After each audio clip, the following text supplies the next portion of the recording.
Hey guys, what's up and welcome back to another YouTube video. It's been a long time on my channel, but there wasn't really anything to talk about, so I don't see why I should crank out a video. So today we are gonna build out my helmet. This is an Obscure Maritime that I got used for a very good price, which is the only reason why I got it, because I had a carbon before that. And I was very happy with my carbon, but the price for this was undeniably good, so I'll just build it out. I already threw my SF cover on here because these things are so goddamn hard to get on. It is a little bit crooked to the side, I will correct that later. But I'd say we just start out from the back and work ourselves up to the front. So I already loosened these two screws because I got one of the FMA counterweight pouches.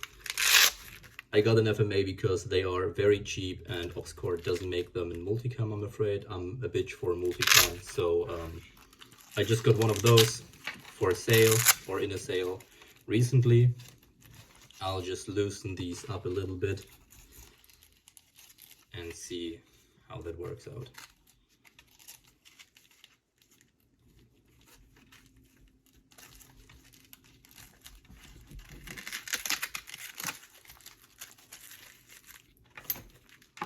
So these are held in place with the screws of your rails. I should probably take out the weights for that.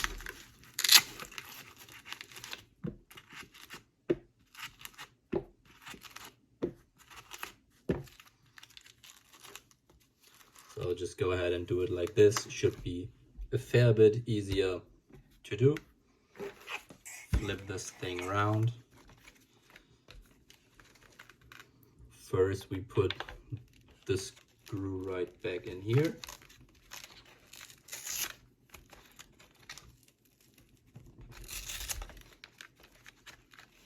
If I can align that hole.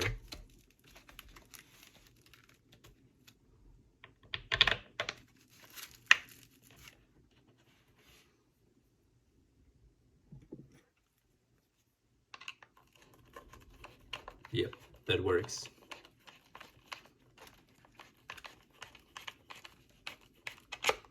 So that pops out right back here. We put the washer on top of there and put the threads back on this thing. And this part is a bit finicky, but I hope you can guess what I'm doing. Yep, now I got it. And I'm not gonna tighten them all the way because I have to adjust the helmet to my head, so I can still move this thing around if I want to. And I'm stupid because I forgot to put through this loop.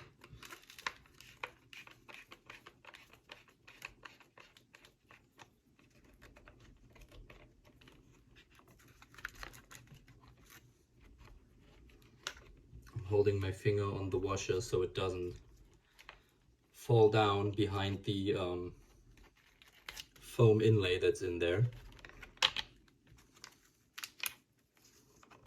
So first we go through the counterweight pouch and then we go back in there.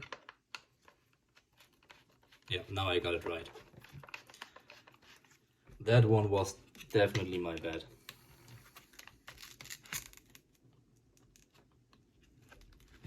Wash up back on top.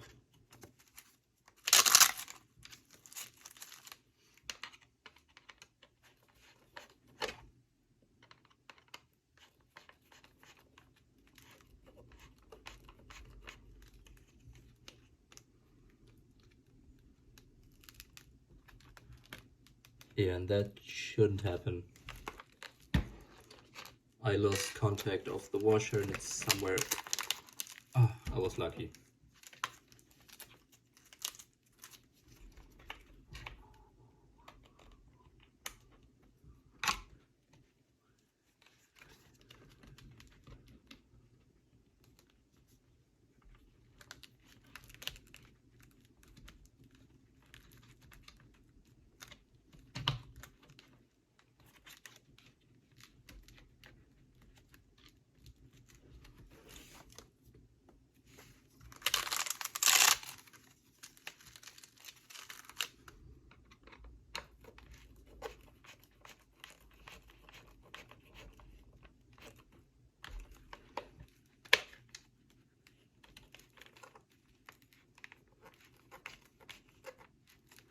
There we go. I got this one in there. I'm gonna tighten this a little bit more.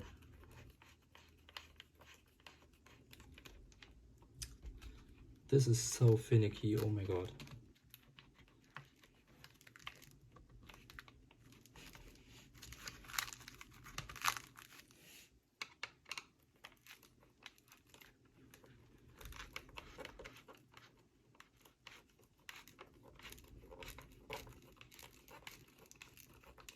Okay, I got this side. Now we gotta do the same thing for the other side. So bear with me, because this is probably the most finicky part on this whole installation process.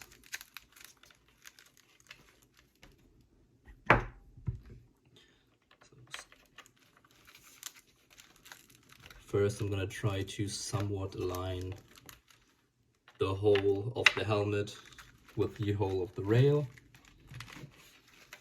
And I didn't do that properly, but I somewhat found the hole. Or not.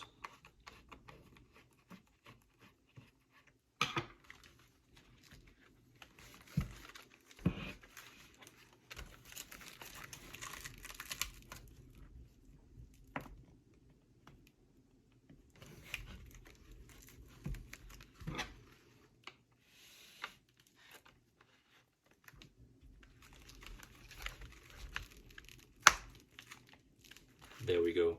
I loosened the front screw a little bit to give me a little bit more play here in the rear.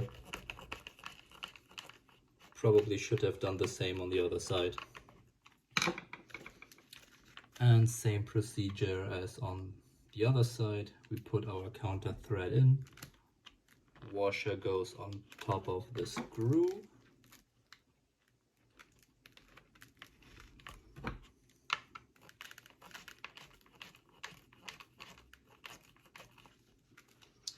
Now we just try to find the threads.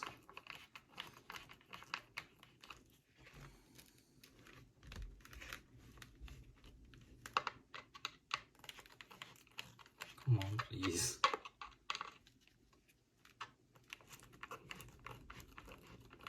I think maybe Obscore should have done these screws like, I don't know, 2 or 3 millimeters longer, because I don't know if you can see that on camera, but the screw is barely sticking out, and these are just regular Obscore rails with an off-brand Obscore counterweight. I did have an original one in Coyote like a few years back, and I don't think that these plastic washers are so much thicker on the repros than on the real ones, because like why should they be? It's just a plastic washer, you know.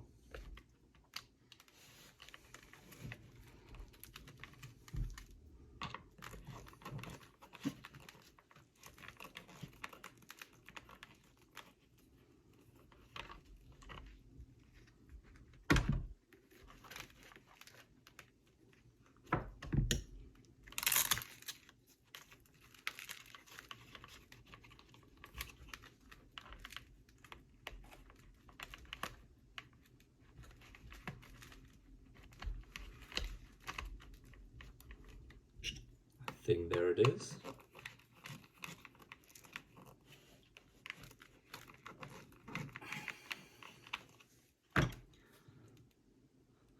Oh my god, this is seriously annoying.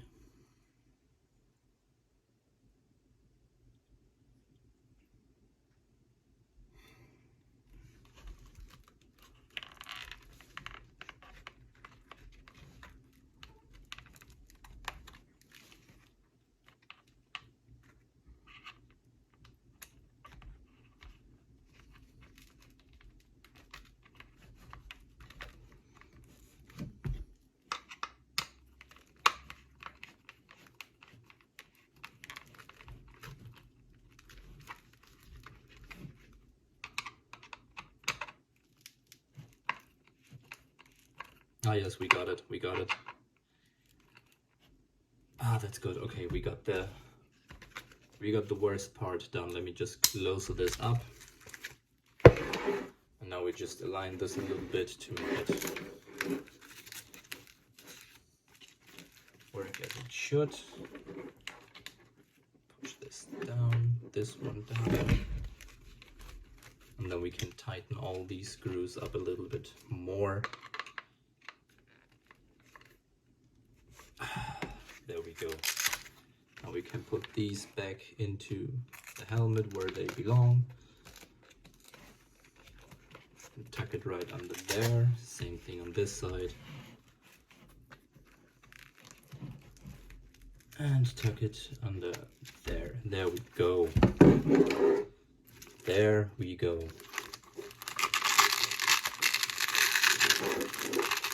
Now what I'm trying to do right now is get these as far down as possible, because there will have to be a battery pack up here. So I'll just push these down, because there is some play in them. And then make sure it's somewhat centered before I tighten them up. Yeah, I think that should work. So we can put the weights back in. With the Nightvision that I run, I definitely want the lead weights. If you run like a mono, depending on the housing, but usually with a mono you don't really need counterweight. When you run a bino, it also depends on the housing, but I don't think with a bino that you need lead counterweights. If you put some spare batteries in here, that's like a double pro for you, because you have approximately the weight you probably actually need, and it's so much lighter than the lead weights that I'm running. But I mean, at the end of the video you will see what kind of Nightvision I'm using at the moment. And I think you will then understand why I think that I am definitely better off with a lot of weight in the bag, because it's not a very light setup that I'm going for, and I'm honestly not even sure that I'm gonna keep it that way, but that's just how it is at the moment. So I'll rock with it. That's that. Next big thing, Ear Pro. I personally really like my Obscore amps. I also got them in a very good deal, which is why I have them. Otherwise I probably would have sticked to my contacts that I had. I had like a really nice pair of brand new Compact 6 or something. I got them from a guy in the USA. He was very nice and gave me a very good deal on it.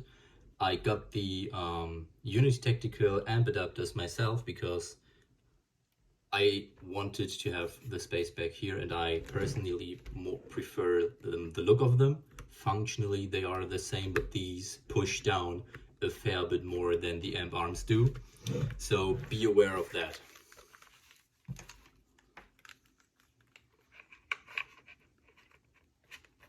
And this goes right in here. I don't push them all the way back, but I'll check that the second last hole is covered. That is somewhat about where I personally like them. These are really stiff in here, as you can see. You can't tighten them down if you screw down like one of these screws or both, because they will go and grab a little bit into that. I don't do that for two reasons, primarily being I don't really want to damage the rails. I'm an airsofter, of course I care about aesthetics. So yeah, that's why I don't do that. Now, at some point I definitely have to figure out a way of cable management. At the moment I don't really have a good solution to sorting all of my cables, besides, I think I even forgot that.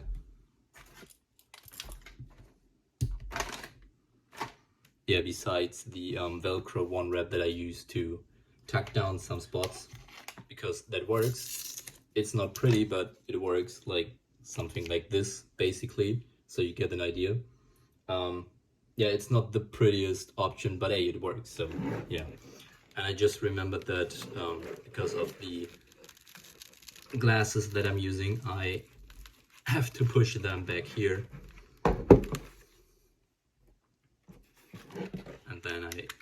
throw in these little clips. There we go. Now I can put it back a little bit, but not as far as I would personally prefer or like. And of course I'm gonna do the same on the other side. Yeah, as you like heard probably, these aren't really easy to push around, so I don't really see a need to secure them. And I'm also gonna put them back a little bit more. So I do that because the iPro that I'm using is an OpsCore step-in visor. If you want some sort of iPro that actually works, doesn't fuck up very badly, and works good with Nightvision, I would definitely recommend them. If you can find them on the secondhand market, these are definitely a viable option.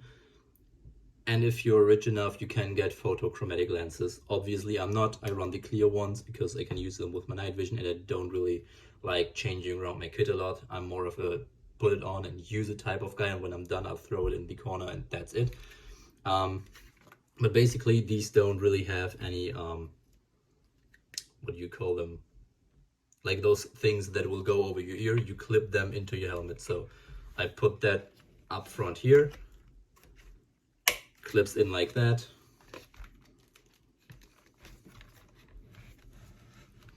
And that clips in like that, and there we go. I got iPro on my helmet. You can absolutely, where do I got them? Okay, I don't know where I actually put them. You can use rubbers to seal them off to have full seal goggles. I don't do that because I like the ventilation. I know that when I play airsoft, that is like a hazard of, or rather a spot of being shot, and you know, it could hurt my eye potentially, but let's be honest, how big is that chance actually? So this is my helmet right now. It's getting a little bit hard to get it on camera, but I'll try to give you a somewhat good-ish overlook right now. I will definitely change out this mount at some point because I don't like the bungees below here. First, they get in the way of my OpsCore. I could put them up here, but I also think that the bungee solution on the modular bungee shroud OpsCore did is way better. Next step, I would definitely recommend for some guys to get an OpsCore step-in visor, an OpsCore SOTA. This is a special operations tactical respirator, fancy name for basically a gas mask that only protects your respiratory system. What do you use these for? Well, what I do, and I know this is not really fair, but it's allowed, so why not? I use the Enola Gay turbo vents, like the smoke grenades that push smoke out from both sides, and throw like one or two, depending on the size of the room, in a room, and it will be very clouded instantly and people are getting trouble to breathe. And with one of these fuckers, you can just walk straight in there and you don't care. Like, it's really amazing. There is supposed to be for shooters that shoot a lot of indoor and are concerned about lead in the air or something, but I mean, for airsoft, these filter the air when I use smoke grenades, and they're also my mouth guard, so it's basically just a very fancy way of protecting your face. And the way you mount them is also fairly easy, and this is the point where it gets a little bit crowded on here. You just clip them.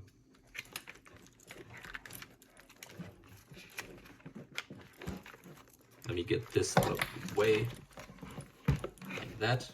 That should work, hopefully. You just clip them in here.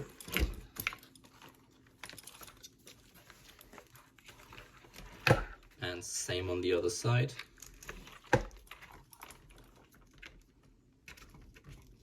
In there, and you're good to go. You might wonder what this cable is for. Well, it basically, I'll just clip this out for a second so you guys can see that better.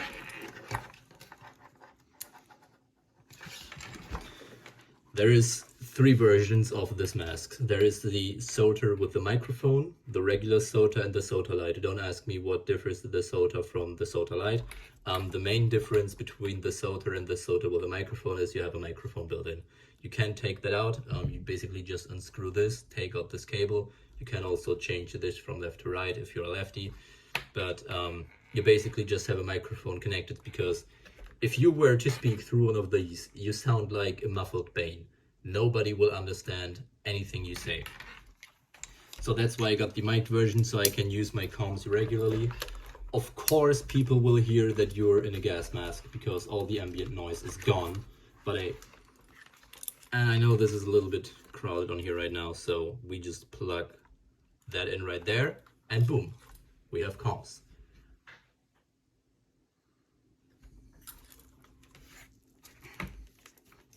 That looks something like this right now, and we're almost done. The only thing that is missing right now is, of course, my night vision shroud that I will have to shim a little bit, because there you go.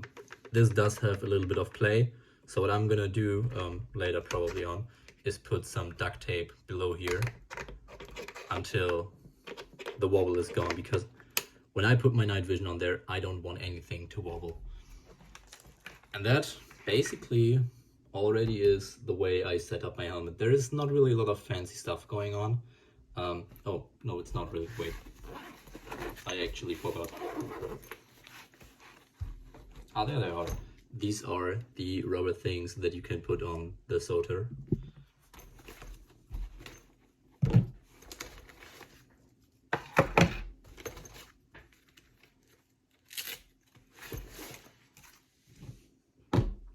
So as my night vision lanyard, I use one of the, I forgot the name, Nerd. The Nerd stands for a night vision elastic retention device. Very fancy name for basically just a safety lanyard. I'll just throw that on there usually. Let me get that out of the way. Something like this. And now the part that I'm a little bit concerned with is I only have this small Velcro area below here for my battery pack. When I put that on, that is somewhat safe on there, but I don't really trust that little Velcro surface area to hold that on, because as you can see, that actually wobbles around a little bit. So what I'm probably going to end up doing is getting some shock cord and put that through these loops probably, and fix that with some shock cord onto the helmet itself. Just because I really want to be sure that nothing is gonna happen to my battery pack. And what I'm doing from there on is I use this cable, which is for my night vision, loop that through here. Let me put that on real quick. So I got that somewhat fixed, and have it run. I usually run like a flag patch here, so this goes below here, but I think I could also just do this, you know. There we go. And then have it in there. And for my night vision itself, I can actually show you guys that. I got a pair of quads recently. These are the August quads, and I run some Photonus 4G tubes in them. They are amazing. If you ever can get your hands actually on a pair of quad night visions, these are amazing. I made the jump from, what did I use before? Some Chinese PVS 31A-ish housing with some XR4, or no, it was Onyx tubes. They are somewhat similar to Photonus Echo tubes to this, and the difference is amazing. Like, I would actually never even consider going back to a binocular at the moment, to be honest, because of how good this actually is. And this is a problem that I have. So the shock cord on the sides is too short to actually retain any retention, or to put any retention on my night vision. I didn't use this helmet with my quads already, because before that, as I said, I had a carbon, and on my carbon I ran like a modular bungee shroud, and there are very short bungees going right to from there to here, and that works beautifully. But with those, that is not gonna happen. I will probably have to shorten them manually, and that is something that I'm not looking forward to at all. But now you can also see what this night vision retention is. What I usually do is take that off, and I loop that like this, I think. Yeah, like this. And now it's secured. I put that on there, and that goes up to the back, and now I have a retention for my night vision, because I don't trust this Repro $85 night vision arm to actually retain my way more than $85 night vision unit. You know, when I would have a real one, I would probably still run this because I'm a little bit paranoid when it comes to stuff that's expensive as night vision. But nonetheless, I think the point is, if you have anything of higher value, make sure it's secure and stays where it's at. So battery cable goes right in there, and that didn't lock in, I think. Yeah, that definitely didn't lock in. And there we go. That is the way I set up my helmet. It is a little bit overkill for airsoft, but it's also a lot of fun. And it's even more fun when you run that at mil-sims. I will definitely get a Manta strobe or something similar at some point, but I think I would actually prefer a Manta strobe, because secondhand these Manta strobes are so goddamn cheap. There is no reason to not get one when they are literally around 100 euros.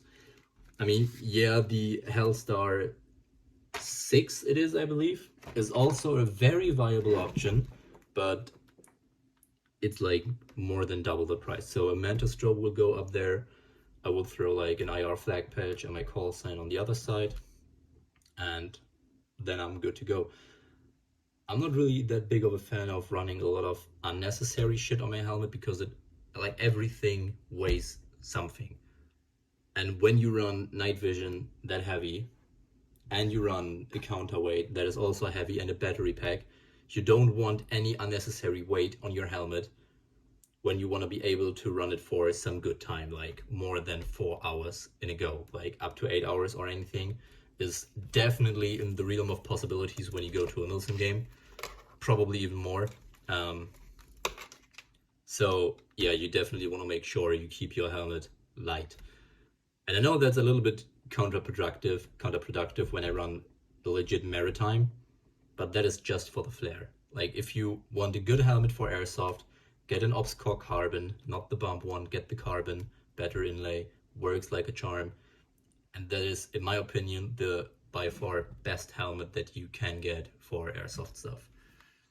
So I think I'm at the end of my video right now. There is nothing. Oh wait, no, wait.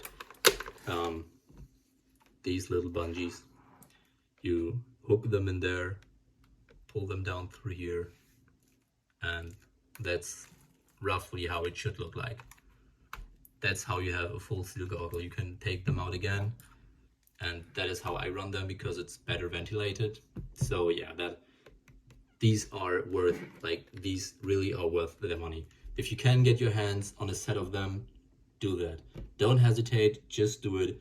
They are really comfortable. The only downside that they actually have is that you always have to wear your helmet if you want iPro. But other than that, I really don't see a reason why you shouldn't get a set of those. But yeah, I'm at the end of my video right now. As always, I hope you liked the video. If you did, please make sure to like and subscribe. It would really help out my small channel. If you think I forgot anything or I said some BS or whatever, make sure to leave a comment. I will make sure to actually answer every single comment that I get. I always try my best to do that, and until then, see you in the next video.